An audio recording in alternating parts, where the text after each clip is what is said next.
Hello and welcome live from New Delhi. You're watching DD India NewsHour. I'm Gautam Roy. Coming up over the next 1 hour. Western leaders condemn Russia's missile strikes on Ukraine's Sumy, which claims over 30 lives. Echo Zelensky's call for more pressure on Putin for a ceasefire.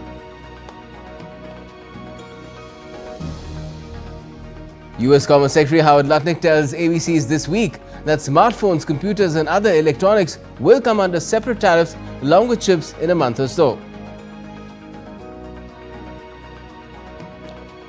US Energy Secretary Chris Wright says Washington and Riyadh will soon sign a preliminary pact to cooperate over Saudi Arabia's ambitions to develop a civil nuclear industry. And Carlos Alcaraz clinches his maiden Monte Carlo Masters title after defeating Lorenzo Musetti in the summit clash.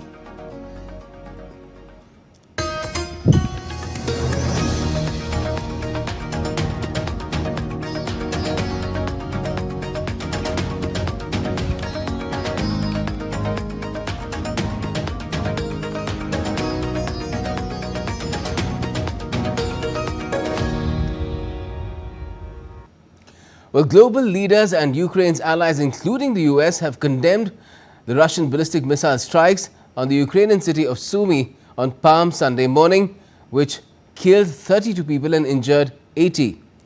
They've collectively echoed Ukrainian President Zelensky's call for putting more pressure on Putin for a ceasefire.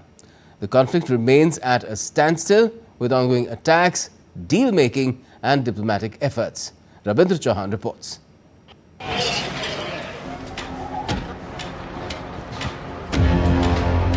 The attacks have not ceased, nor has the diplomatic efforts. This is how the Ukraine crisis continues to unfold.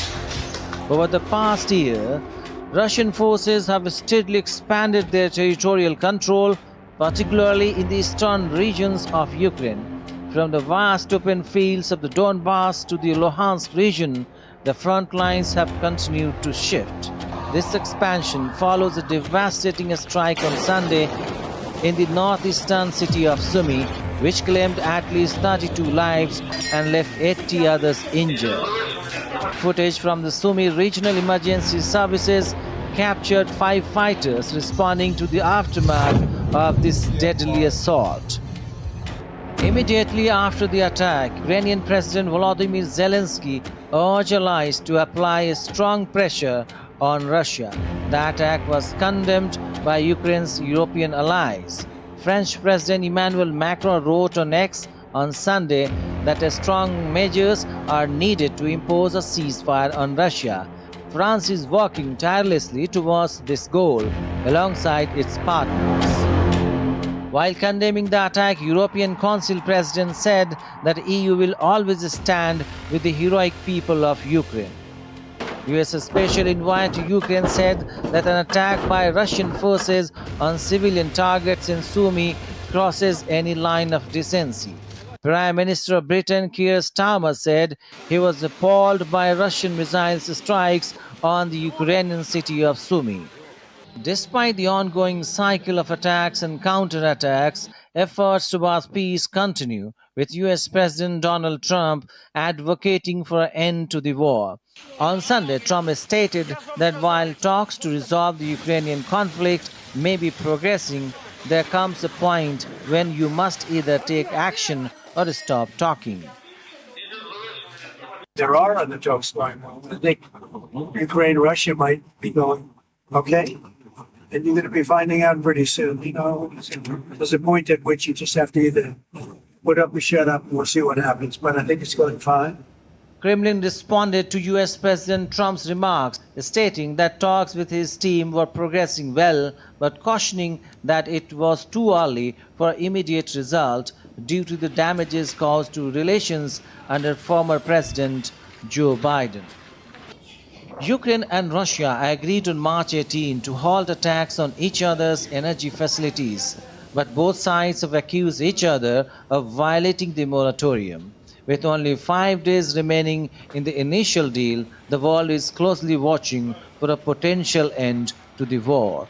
Bureau Report, DD India. And we'll be talking about this extensively a little later in the show with our expert guest. We're moving on for the time being.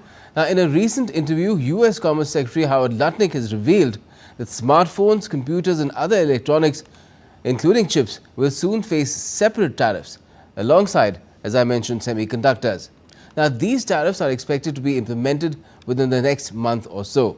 This announcement follows a decision by President Donald Trump's administration late Friday to grant temporary exclusions from steep tariffs on these products, which are predominantly imported from China.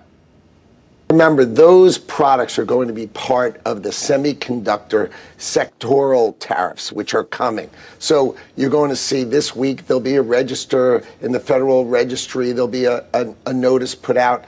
That is different types of work. So we're going to do that. We did that in autos. The president's going to do it for pharmaceuticals, and he's going to do it for semiconductors. Meanwhile, U.S. Trade Representative Jameson Greer has said on Sunday that electronics previously exempted from President Trump's reciprocal tariffs would still face tariffs, though under a different classification. Greer explained that these products had been shifted from the reciprocal tariff list to the national security tariff regime, which mandates an investigation before tariffs can be applied. He noted that ongoing studies are currently being conducted under this regime for sectors such as pharmaceuticals, semiconductors and metals. Greer made the remarks during an interview on CBS's Face the Nation.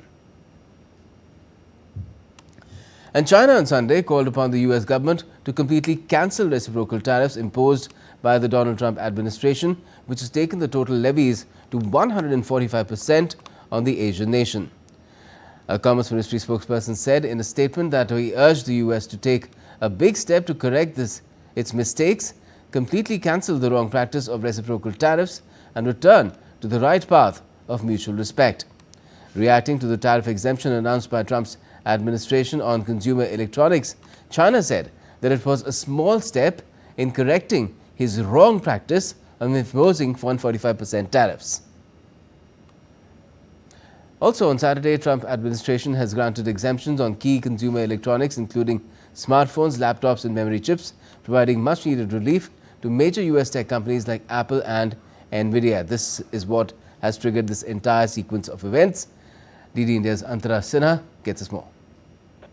In a move to ease the impact of escalating trade tensions with China, the Trump administration has granted exemptions on several key consumer electronics from the steep import tariffs it recently imposed. The U.S. Customs and Border Protection made the announcement on Friday, offering much-needed relief to U.S. tech giants like Apple, NVIDIA and Dell. The US CBP listed some 20 products, also including semiconductor-based transducers, solid-state storage devices and flat panel displays. The exemptions apply to products such as smartphones, laptops, memory chips and other vital electronics, which were previously subject to high tariffs of up to 145% on Chinese imports. I'll give you that answer on Monday. We'll be very specific on Monday. But we're taking in a lot of money. As a country, we're taking in a lot of money. This relief, retroactive from April 5, will narrow the impact of these tariffs, which have been particularly damaging for major tech firms that rely on Chinese manufactured components. Apple produces iPhones and other premium products in China and stands to benefit significantly from the exemptions. Although listed among the exempted goods, semiconductors could still become a target of industry-specific tariffs Trump has suggested, placing on imports from all countries. Trump said he would give a very specific answer to the questions of any future semiconductor levies on Monday. Analysts have hailed the move as a positive development for the tech industry. Antara Sinha for DD India. Israel has struck a hospital in Gaza City, saying that the compound was used by the Hamas to plan and execute attacks against Israeli civilians and troops. The attack comes as a call for release of hostages intensifies. This report has the details. Israel has struck Gaza City's main hospital, saying that Hamas had a command and control center inside the facility. The Israeli military said that it had taken steps to reduce harm to civilians before striking the compound. However, no casualties were reported in the strike. health officials at the Al Ahli hospital evacuated patients from the building ahead of the attack. Calling the hospital attack deplorable, UK Foreign Minister David Lammy said that diplomacy is the key to a lasting peace. Earlier, Israel told tens of thousands of residents of Khan Yunis city in Gaza and surrounding areas to evacuate the combat zones. In Tel Aviv, Israelis gathered calling for the release of hostages held by Hamas as they mark the Passover holiday. And we celebrate it every year in our house with our extended family. This night we decided to be here to express our solidarity and support for the families of the hostages that are in slavery, in captivity in Gaza for a year and a half now. It's the second Passover they are not with their loved ones, with their families. An estimated 59 hostages are still in Hamas captivity. The conflict broke out after Hamas's October 2023 attack on Israel, which resulted in the deaths of over 1,200 people, mostly civilians. Bureau Report, DD India. US and Iran have agreed to hold more talks next week after what both sides called constructive negotiations in Oman, their highest level contact since the collapse of the 2015 nuclear deal. That agreement, signed under President Obama, was aimed at curbing Iran's nuclear program. But President Trump pulled the US out of it during his first term in 2018. Now, with Trump back in office, he is warning of military action if a new deal isn't reached. Here's the latest on the nuclear dialogue. US and Iranian delegations wrapped up indirect talks in Muscat on Saturday and agreed to reconvene next week. The discussions are part of efforts to revive a nuclear agreement and ease escalating tensions. I think they're going okay. What was your... Well, I can't tell you because nothing matters until you get it done. So I don't like talking about it, but it's going okay. The Iran situation is going pretty good. The two nations, adversaries for over 4 decades, are aiming to strike a fresh deal after Donald Trump withdrew from the 2015 nuclear accord during his first term in office in 2018. Iranian Foreign Minister Abbas Araghchi and US President Donald Trump's special envoy Steve Witkoff led the talks at the same venue where the 2015 agreement was struck when Barack Obama was US President. Saturday's meeting was the most high-level nuclear dialogue between the two countries since the original deal was signed in 2015. Neither we nor the other side want fruitless negotiations, discussions for discussion's sake, time wasting or talks that drag on forever. The American side also said that the desired agreement is the one that can be reached in the shortest possible time, but that it will not be easy and will require the necessary will from both sides. Iranian Foreign Minister also said that he briefly spoke face-to-face with Witkoff during the largely indirect negotiations mediated by Oman. Talks are scheduled to resume next Saturday. During the meeting, I think we came very close to a basis for negotiations. At our next meeting, if we can finalize that basis, we will have gone a large part of the way. Negotiators met in separate rooms, with Oman's foreign minister shuttling messages between the two sides. This is just a beginning, so it's natural that at this stage, both sides are exchanging their fundamental positions through the Omani mediator. Therefore, we do not expect the discussion to be very long. The White House called the talks positive and constructive, with Trump's envoy's direct involvement seen as a step forward. Iran, which is under pressure from heavy global sanctions and its allies' recent setbacks in Lebanon and Gaza, is pushing for economic relief. The US, meanwhile, wants to ensure Iran never gets close to developing a nuclear weapon. The abandoned 2015 deal, which took nearly 2 years of intensive negotiations, restricted Iran's nuclear ambitions while allowing peaceful energy use. Since Trump's exit from the pact in 2018, Iran has ramped up uranium enrichment. A recent IAEA report said that Iran holds over 270 kilograms of uranium enriched to 60%, which is close to weapons-grade level. Iran's nuclear program is complex, and the wider West Asia is far more volatile. Bureau Report, DD India. And still to come on DD India NewsHour. iPhones worth 22 billion US dollars now made in India. Is China losing its grip? We'll tell you why the apple is falling from China's orchards into India. India's biggest construction expo 2025 opens in New Delhi with Piyush Goyal inaugurating it. And 56 civilians killed in paramilitary attacks near Sudan's El Fasher.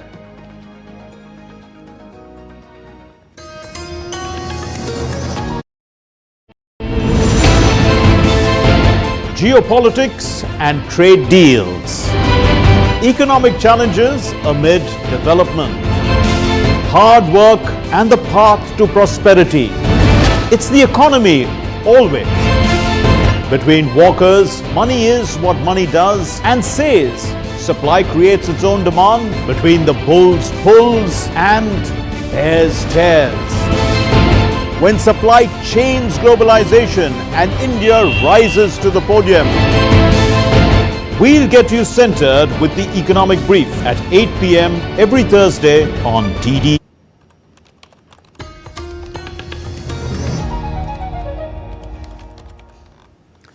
You're watching DD India NewsHour. I'm Gautam Roy. Now, in a major global shift, Apple is now producing iPhones worth 22 billion US dollars in India, a clear sign of the tech giant reducing its reliance on China. According to reports, nearly 20% of Apple's total iPhone production now comes from India. The move comes amid ongoing geopolitical tensions, COVID-related disruptions, and Apple's push to diversify its global supply chain.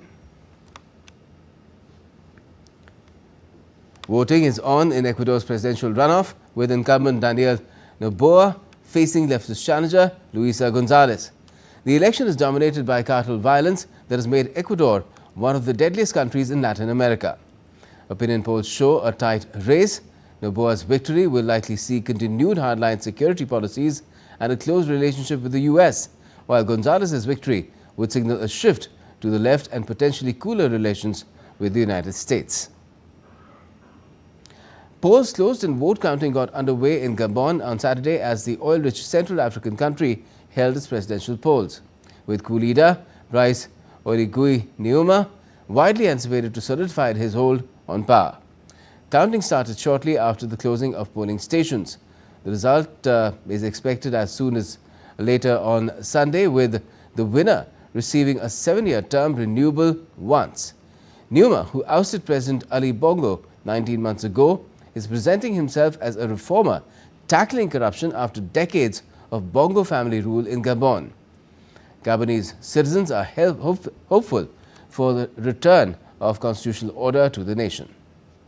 It's been a long time since I voted, but this time I saw a glimmer of hope or something that made me go and vote. I was really very happy, very delighted to see all those people like that waiting. You wait your turn to go and fulfill your civic duty. Because most often others could have gotten discouraged and go home, but despite the sun yesterday, people were still there. We still put up with it under the sun to fulfill our civic duty. Now, Sudan's paramilitary forces have killed 56 civilians over 2 days in attacks on a newly retaken town by the army on the road to El Fasher, the last major city in Darfur still under military control. According to the local resistance committee, the attacks, which took place on the 11th and 12th of this month, reportedly targeted residents of an ethnic descent. Since the outbreak of war on the 15th of April 2023, Darfur has witnessed numerous clashes leading to civilian casualties and displacements. From cement to circuits, every brick matters in building a Viksit Bharat. With that aim in mind, India's Minister of Commerce and Industry, Piyush Goyal, unveiled a bold vision for green growth, smart cities and self-reliant infrastructure at the Capsule Vibrant Buildcon 2025 in New Delhi. DD India's Rahul Upadhyay has the details. Under the leadership of Prime Minister Narendra Modi, India is witnessing rapid infrastructure development. At Capexil's Vibrant BuildCon 2025, India's Commerce and Industry Minister Piyush Goyal unveiled a bold vision for green growth, smart cities and self-reliant infrastructure.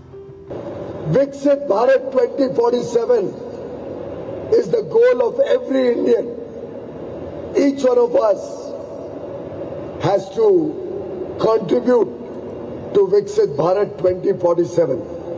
And to help realize these dreams, we have to adopt the best practices. We have to be sustainable, achieve net zero targets. We have to be energy efficient. We have to reduce pollution levels. Focus on clean cities, clean environment. We have to look at precast construction, precast fabrication, modular buildings, renewable energy in our buildings, earthquake-proof construction, particularly seeing the way climate change is impacting the ecology and the environment.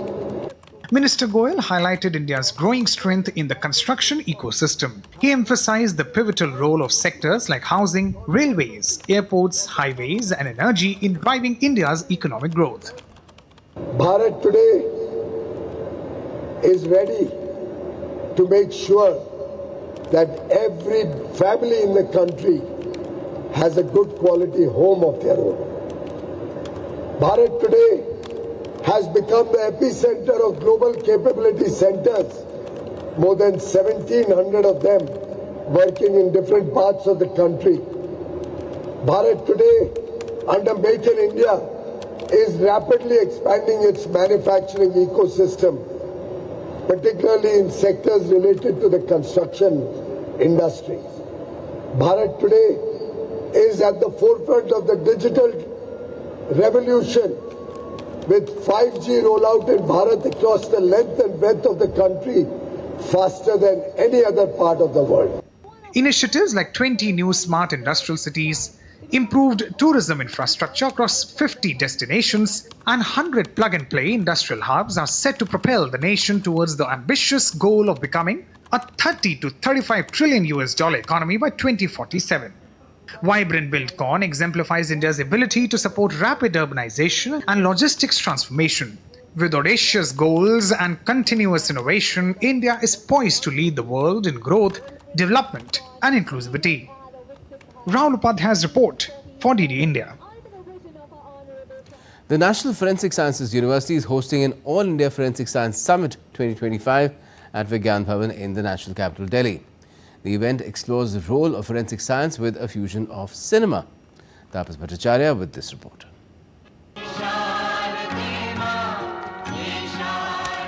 In a landmark initiative, the National Forensic Sciences University under the Ministry of Home Affairs, Government of India is hosting the All India Forensic Science Summit 2025 at Vigyan Bhavan, a 3-day journey into the future of justice and investigation.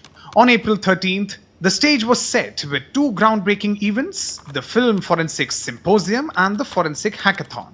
Cybercrime, piracy, which is killing the medium of films, and digital manipulation are rampant today.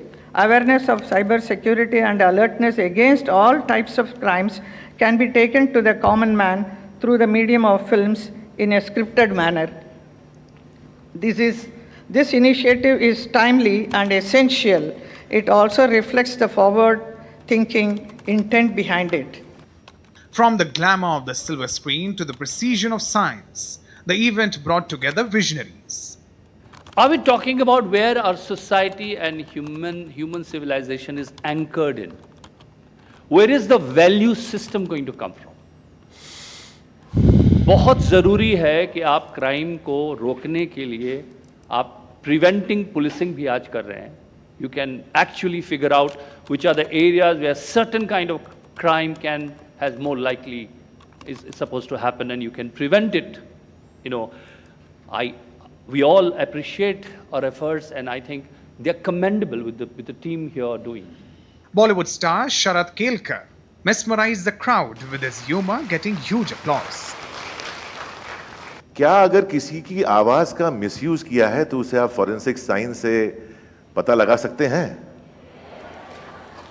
तो मैं चाहता हूं कि ये law बनाया जाए कि किसी के आवाज का कॉपीराइट का गलत इस्तेमाल ना किया जाए. अगर वो कॉपीराइट रूल इंडिया में आता है तो मेरा भला हो जाएगा. At the heart of it all, Padma Shri Dr. J.M. Vyas, Vice Chancellor of NFSU, laid the vision. When National Forensic Science University is the only university in the world it becomes our responsibility and charter to take up these kind of areas so that they are not promoted only in India, but this promotion goes across the globe. So a film forensic is a new concept. I think it will go all over the world, and then wherever this kind of issues come up, people will remember forensic experts, and there will be a good collaboration between the film industry and forensic experts. So with this purpose, we decided that we will enter into this. With over 1,600 participants, the summit aims to redefine India's criminal justice ecosystem, empowering it with science, collaboration and innovation. Tapas Bhattacharya's report for DD India. And let's now take a look at other stories making news around the world. The Burmese community in Taiwan has decided to cancel the traditional New Year water festival to pray for those affected by the recent deadly earthquake in Myanmar. The Spanish Civil Guard has announced the dismantling of a network responsible for illegally bringing between 1,000 to 2,500 Moroccan nationals into Spain via Romania. The organization reportedly charged each migrant around 3,000 euros for the journey. In a special yoga class in Brazil, participants have the chance to be chosen by a pet. The Pet Yoga project in Rio de Janeiro combines yoga practice with pet adoption, offering an unforgettable experience that one participant described as exceeding all expectations. Located in Central Europe, Lake Constance is witnessing a drastic drop in water levels due to prolonged drought and reduced alpine meltwater. This has left the lake's harbours dry and made boating difficult. And still to come on DD India NewsHour. We'll be speaking with our expert guest about the ongoing Russia-Ukraine conflict as Russia carries out the year's deadliest strikes in Ukraine's Sumy. India's DRDO has successfully tested a laser weapon system which can disable missiles and drones. India and Tanzania launched the first Africa-Indian naval exercise to boost maritime ties. All this coming up in just a bit.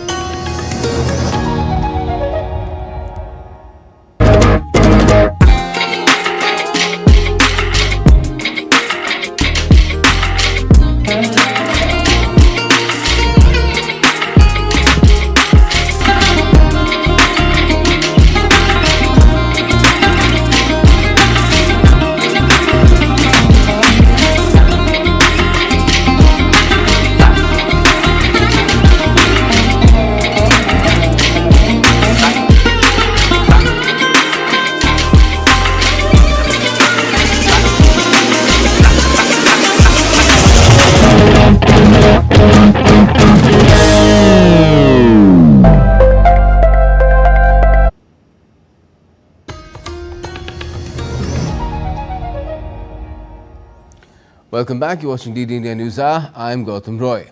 Now, Russia has carried out this year's deadliest missile strikes in Ukraine's Sumy, which have claimed at least 32 lives, including children. Western leaders have condemned the attack, echoing Ukrainian President Volodymyr Zelensky's call to mount added pressure on Putin for a ceasefire. Even U.S. envoy to Kyiv, Keith Kellogg, has said that the attack has crossed all limits of decency. Joining us to talk more about what's happening, we have Dr. Rajan Kumar, School of International Studies at the Jawaharlal Nehru University. Good evening to you. Professor, what do you make of what's happened, first of all, in Sumy? It's the deadliest strike that Russia has carried out in Ukraine in 2025 so far. Thank you, Gautam, for having me here. In my view, the ceasefire talks are happening parallelly with the Russia's intensified attacks on Ukraine. And this is supposedly one of the deadliest attacks in this year. More than 30 people died and nearly 80 injured, and many of them are expected to be civilians, including some children and women. In my view, what was expected from Trump's negotiation with Russia, that at least there'll be some respect for will be some limiting of the attack on Ukraine. That is not happening. Russia continues to attack Ukraine, and although if you see the reports of Russian side, they are saying that the talks are going on well. Similar kind of statements have also come from Washington, where American delegations have said that the talks are going fine. But so far as ground reality is concerned, attacks have intensified, and you have seen in Sumy, there are also reports of attack in Kiev. So it has not led to the actual ceasefire which was expected, and the kind of claims which were made by President Trump that in a day or in a few weeks he'll stop the war. Unfortunately, that is not happening. And also there are some contradictory reports coming from different, for instance, Steve Witkoff is saying something in Moscow. Then the Keith Kellogg, the representative for Ukraine, he is giving a statement which is slightly different from Steve Witkoff's statement. And President Trump is also getting frustrated because, the statement like put up or shut up, or Russia has to speed up the process, etc. So that shows somehow that the kind of expectations which were there with this ongoing talks with Russia, the ceasefire, etc. In my view, that is not going on very well. Although they're very secretive about the kind of negotiations which might have taken place. They're not saying what exactly happened during Friday's meeting of Steve Witkoff with President Putin. But it was expected that probably they'll talk about a few weeks ceasefire, they'll talk about the ceasefire in the Black Sea, etc. But no statement has come. But only thing that they are saying that talks are going fine. Yes, even the temporary ceasefire, which was about the energy infrastructure and shipping in the Black Sea, is set to end pretty soon. I think on the 18th, the month-long ceasefire will be over. So we'll have to wait and see if that is renewed or not in the first place, apart from the wider negotiations. But you said there seems to be a sense of frustration that is now being conveyed by not just Donald Trump. Keith Kellogg has also done it today.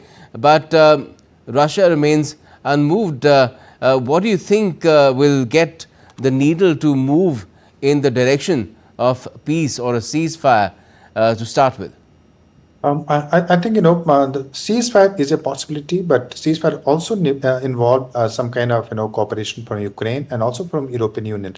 Unfortunately, what is happening at the moment that two countries are talking, United States and Russia. They are talking, the leaders, representatives, they are talking, but other parties are not involved. So even if they commit something, for instance, if they commit for Ukraine, and if Ukraine does not agree to that, so then the ceasefire cannot be established. Forget about peace and long-term ceasefire. And the Europeans are still out of the picture. And if Russia is seeking normalization of ties, not just with the US, it would need that with Europe as well. Again, they're not involved.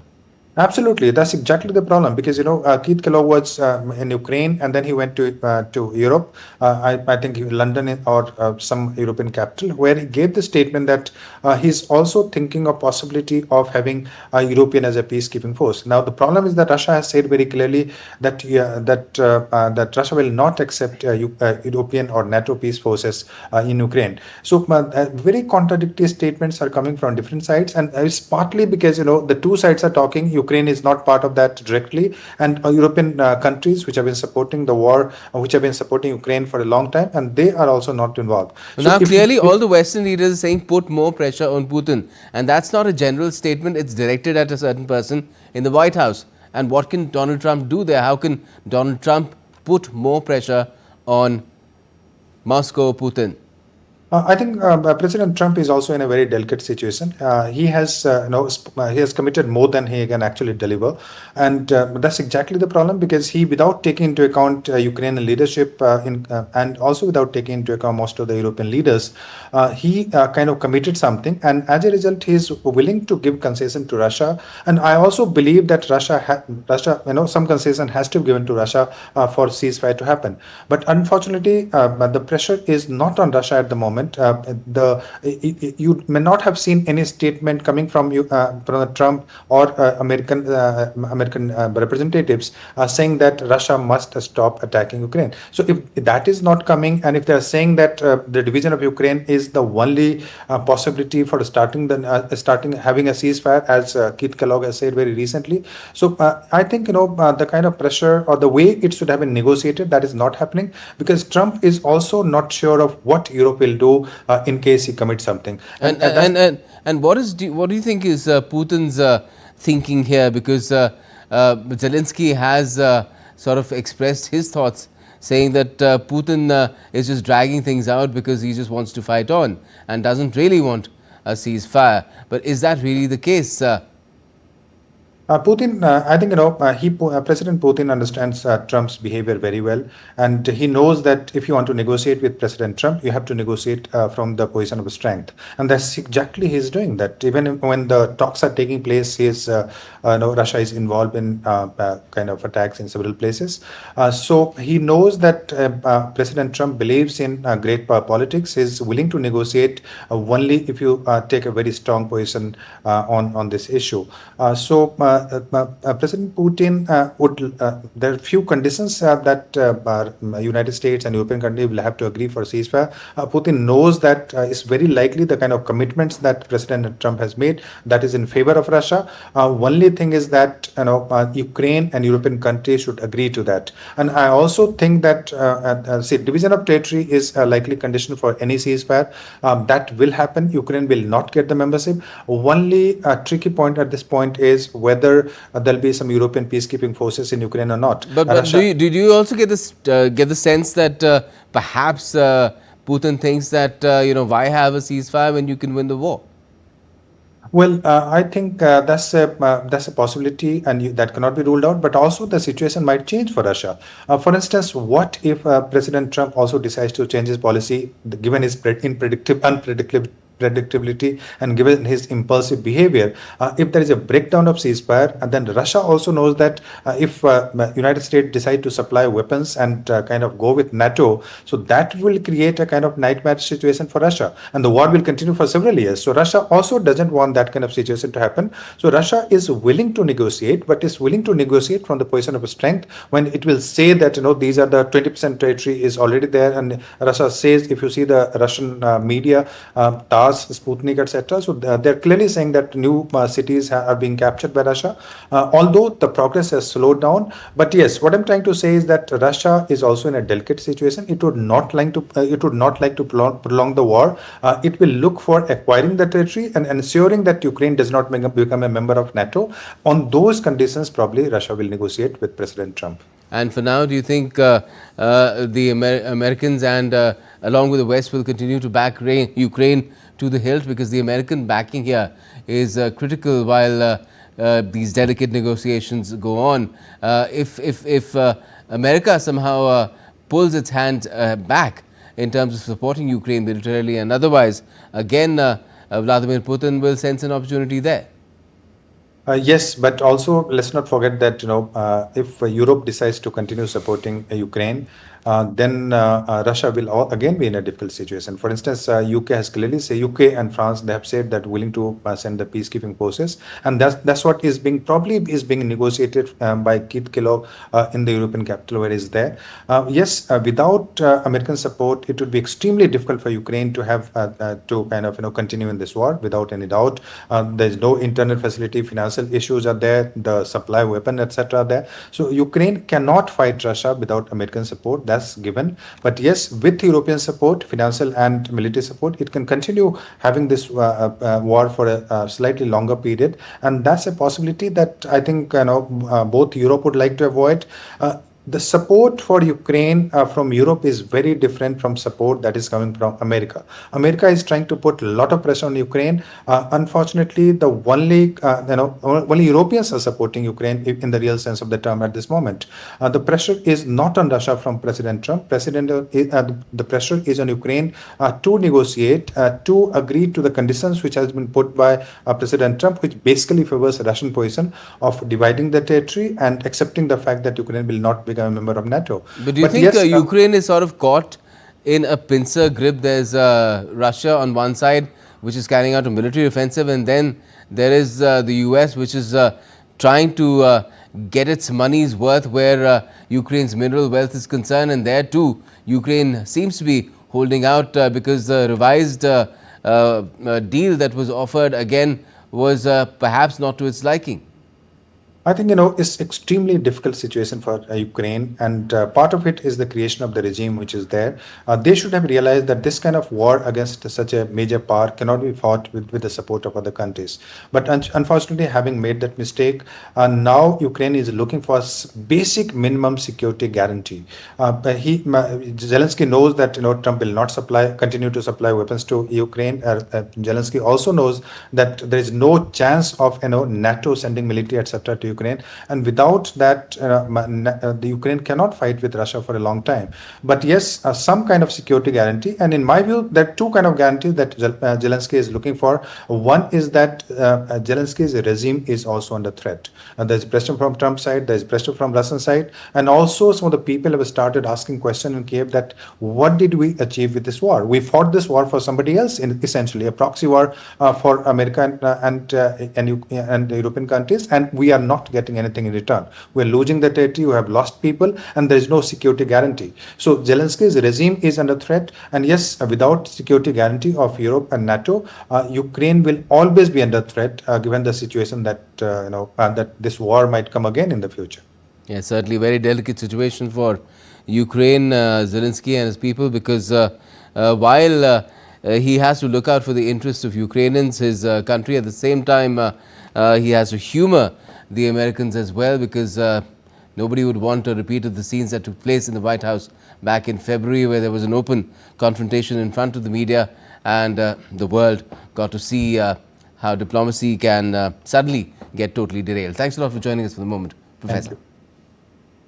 Now, Defence Research and Development Organisation, that's India's DRDO, has carried out a successful trial of a laser-directed energy weapon system at National Open Air Range, that's the NOAR, in Kurnool, mastering the technology of disabling missiles, drones and smaller projectiles. Success has put India in the exclusive and limited club of nations which are in possession of high-power laser-directed energy weapons, indigenously designed and developed MK2A DEW system, which has demonstrated its entire spectrum of capabilities by engaging the fixed-wing drones at long range, thwarting a multiple drone attack and destroying enemy surveillance sensors and antennae. The lightning speed of engagement, the precision and the lethality delivered at the target within few seconds made it the most potent counter-drone system. DRDO's Center for High Energy Systems and Sciences, that's CHESS, Hyderabad, has developed the system along with academic institutions and Indian industries. The Africa-India Key Maritime Engagement, AKIME, a 6-day multilateral naval exercise, has kicked off in Dar es Salaam, Tanzania. India and Tanzania are co-hosting the exercise, which will run till the 18th of April, and it brings together 9 nations to strengthen maritime cooperation and regional security. Aligned with Prime Minister Narendra Modi's Mahasagar vision, the initiative marks a significant step towards holistic and mutual growth across the Indian Ocean region. Let's now take a look at some other stories making news around the country. In a big win against drug smuggling, Indian authorities have seized 52.67 kilograms of methamphetamine tablets on the outskirts of Aizawl in Mizoram. The truck's driver and his assistant have been arrested, and the preliminary probe indicates that the drugs were smuggled into Mizoram from Myanmar. In a significant step towards the full operation of the Delhi-Ghaziabad-Meerut Nama Bharat corridor, the National Capital Region Transport Corporation commenced a trial run of the Nama Bharat train between New Ashok Nagar and Sarai Kale Khan stations on Saturday.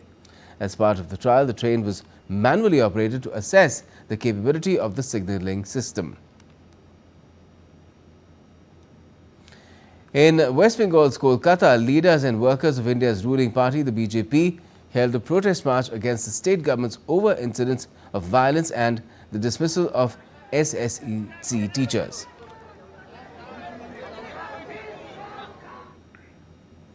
As people in Assam prepare to celebrate Rongali Bihu, marking the Assamese New Year, markets in Guwahati are bustling with locals buying food items, Bihu attire, traditional Assamese japis and more. This year, the Rangoli Bihu festival will be celebrated on Monday and Tuesday. And still to come on DD India NewsHour. India's compound mixed team clinches gold at the Archery World Cup in the US.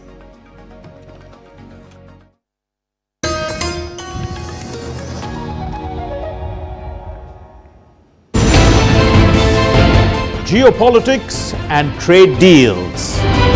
Economic challenges amid development. Hard work and the path to prosperity. It's the economy always. Between walkers, money is what money does and says. Supply creates its own demand. Between the bulls pulls and bears tears. When supply chains globalization and India rises to the podium. We'll get you centered with the economic brief at 8 p.m. every Thursday on DD.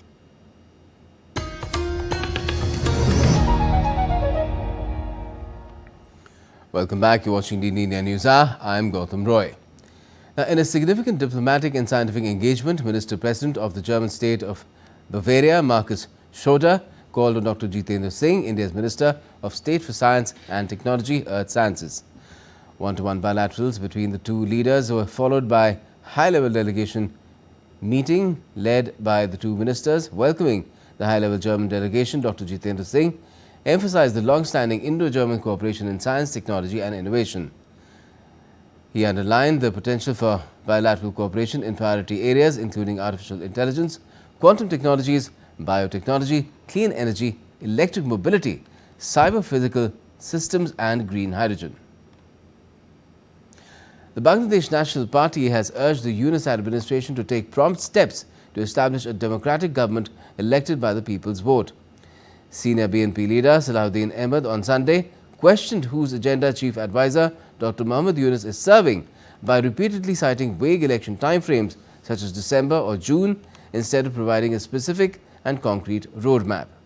Meanwhile, a Dhaka court on Sunday issued arrest warrants for former Prime Minister of Bangladesh Sheikh Hasina, her sister Sheikh Rehana and 51 other accused in 3 separate cases filed over alleged Purvachal plot allocation corruption case. To commemorate the 134th birth anniversary of Dr. Babasaheb Ambedkar, people have started arriving to pay tribute to him at Chaityabhumi in Mumbai. The place is fully prepared to offer tributes to Babasaheb with the joint efforts of the Mumbai Municipal Corporation, Mumbai Police and the All India Buddhist Sangha. Arrangements have been made throughout the entire complex.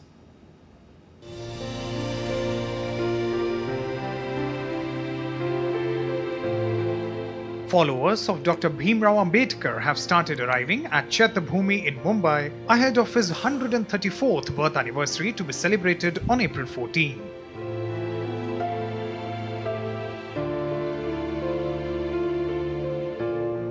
Mumbai Municipal Corporation, Mumbai Police and All India Buddhist Sangha made extensive arrangements at Chaityabhumi. The entire area was cleaned by Municipal Corporation staff, while Police Department ensured tight security measures and took solid steps to control the crowd. Followers from all over the country have arrived at Chaityabhumi for this occasion. Dr. Babasaheb Ambedkarancha! Vijayaso! Chhatrapati Shivaji Maharajancha! Vijayaso! हमको बहुत अच्छा लगता है और हम बार बार यहाँ पर आते हैं बच्चों को लेके अपनी फैमिली के लेके तो हमारे लिए इतना इन्होंने किया है अम्बेडकर जी ने तो आप भी सब कीजिए तो यहाँ पर एक बार आइए बहुत अच्छा है देखने के लिए Many of them were seen taking pictures at the Chaityabhumi complex. Many of them also purchased books based on Dr. Ambedkar's life and thoughts.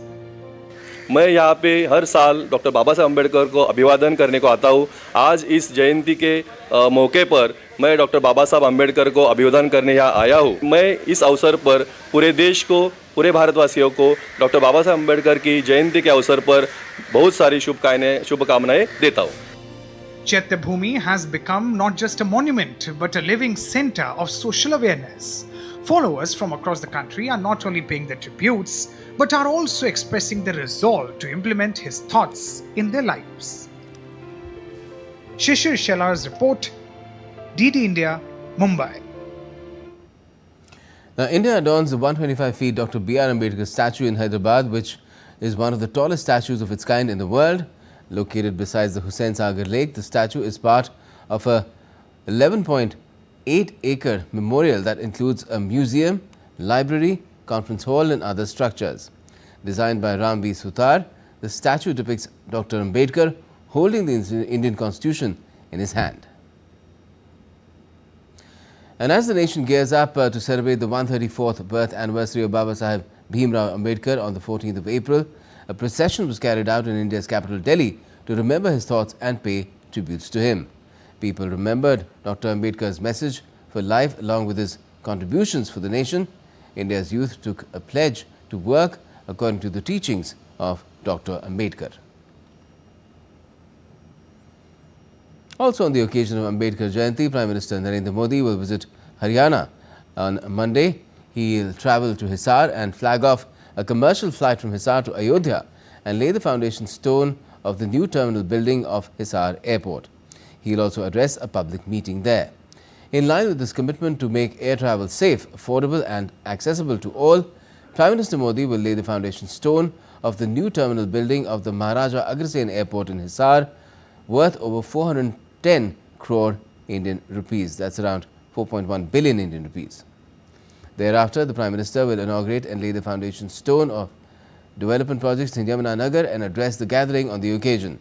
Boosting power infrastructure in the region along with the vision of electricity reaching the last mile, Prime Minister Modi will lay the foundation stone of an 800 megawatt modern thermal power unit of Deenbandhu Chotu Ram thermal power plant at Yamunanagar as well.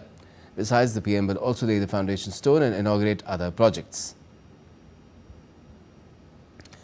And Prime Minister Modi paid homage to the martyrs of Jallianwala Bagh, saying that the coming generations will always remember their indomitable spirit. The PM posted on X, and I quote, "We pay homage to the martyrs of Jallianwala Bagh. The coming generations will always remember their indomitable spirit. It was indeed a dark chapter in our nation's history. Their sacrifice became a major turning point in India's freedom struggle." Unquote. And the PM has greeted everyone on the occasion of Baisakhi as well, which is on Sunday. The Prime Minister wished that the festival brings new hope and happiness in everyone's life, and we always celebrate the spirit of togetherness, gratitude and renewal. Baisakhi marks the first day of the month of Baisakh and is seen as a celebration of spring harvest, primarily in Punjab and northern India. The second National Horticulture Expo 2081 that ran for 4 days in Brikuti Mandap in Kathmandu Valley in Nepal ended on Sunday. The exhibition of commercial nursery products as flowers, fruits, agricultural plants, forestry and herbs attracted garden and plant lovers. More than 700 species of plants grown by flower nurseries, fruit nurseries, agroforestry nurseries and herbal nurseries from all over the country were displayed and kept on sale at the expo.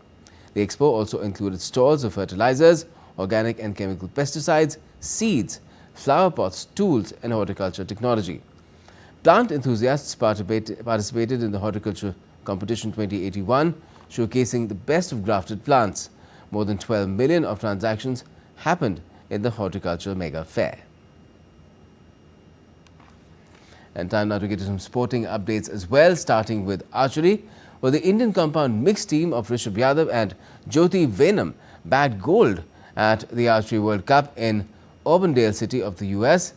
Rishabh and Jyoti held their nerve in a tense finish to defeat Chinese Taipei's Huang Yizhu and Chen Che-lun in the final. The Indian duo trailed for most of the contest. However, they stepped up their game when it mattered the most. The mixed team event in compound archery will make its Olympic debut in 2028. The Archery World Cup is the first major international competition since the announcement was made earlier this week. Carlos Alcaraz beat Lorenzo Musetti 3-6, 6-1, 6-0 in the Monte Carlo Masters final on Sunday to clinch his first title at the prestigious event. The Spaniard dropped his opening 2 games and struggled to find rhythm early on. as Musetti took full advantage to claim the first set. But Alcaraz responded with a dominant display in the second set, winning the 5 straight games to take control of the match. His physical power and shot selection proved too much for the Italian, who was seeking his first Masters 1000 title. Alcaraz broke in the first and third games of the deciding set to seal victory. In the IPL, Royal Challengers Bengaluru have cruised to a 9-wicket victory over Rajasthan Royals on Sunday after Virat Kohli and Phil Salt slammed half-centuries. Batting first, Rajasthan Royals scored 173 runs in 20 overs. Yashasvi Jaiswal notched up an excellent 75 runs of 47 balls. Royal Challengers Bengaluru got off to a flying start in their run chase as Salt smashed 65 runs of 33 balls before Kohli and Devdutt Padikkal steered them home. With this win, RCB have now jumped to the 3rd spot in the points table in this season's Indian Premier League. And that's all we have for this edition of DD India News Hour. Do let us know your thoughts on the news of the day. And for those on the go, you can get all the latest news and updates from India and across the world on DD India's mobile app. It's available on both Android and iOS. You can scan the QR code on the screen to download the app right now. And we'll be back with more news as it breaks here on DD India. I'm Gautam Roy, and from all of us here in Delhi, thanks for watching DD India News Hour.